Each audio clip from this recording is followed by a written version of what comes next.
നെതിരെ കൂടുതൽ യൂറോപ്യൻ രാജ്യങ്ങൾ രംഗത്തെത്തിയിരിക്കുകയാണ്.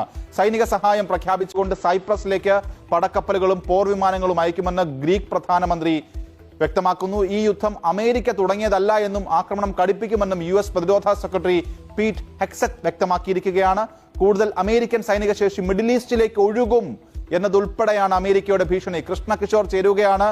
കൃഷ്ണകിഷോർ, ഇന്നലെ സ്റ്റെൽത്ത് ഇറക്കിയാണ് അമേരിക്ക തങ്ങളുടെ പ്രഹരശേഷി കാണിച്ചത് എങ്കിൽ ഇന്ന് കൂടുതൽ കാര്യങ്ങളിലേക്ക് അമേരിക്ക കടക്കുന്നു. ഒപ്പം ഡോക്ടർ കൃഷ്ണകിഷോർ, ലോകശക്തികൾ തന്നെ രണ്ട് ചേരിയായി മാറുകയാണോ?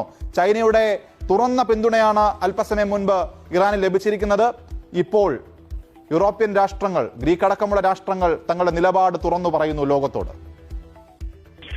അനൂപ്, ലോകം രണ്ടു ചേരിയിലേക്ക് കടക്കുന്ന ഒരു സ്ഥിതിവിശേഷമാണ് നമ്മളിപ്പോൾ കണ്ടുകൊണ്ടിരിക്കുന്നത്. നമുക്കറിയാം, പ്രസിഡന്റ് ട്രംപ് രണ്ടു തവണ വീഡിയോ സന്ദേശത്തിലൂടെയാണ് ലോകത്തെ അഭിസംബോധന ചെയ്തത്.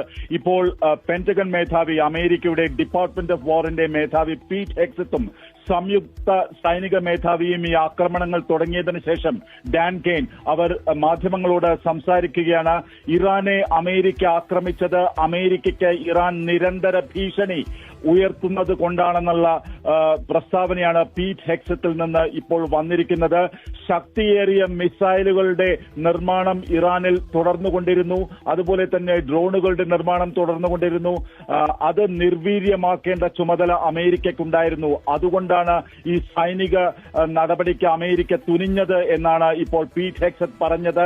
മാധ്യമങ്ങൾക്കെതിരെയും പതിവ് പോലെ പീറ്റ് ഹെക്സറ്റ് വിമർശനങ്ങൾ ഉയർത്തുന്നു. ഇത് എൻലെസ് വാർ, അന്ത്യമില്ലാതെ തുടരുന്ന യുദ്ധമാണെന്ന റിപ്പോർട്ടുകൾ ഉടൻ മാധ്യമങ്ങൾ നിർത്തണം. ഇത് ഇറാഖല്ല. അമേരിക്ക വേഗതയിൽ കൃത്യതയോടെ ഇറാനെ തകർക്കുമെന്നും ഇറാന്റെ ആണവശേഷിയെയും ബലിസ്റ്റിക് ശേഖരത്തെയും തകർക്കുകയാണ്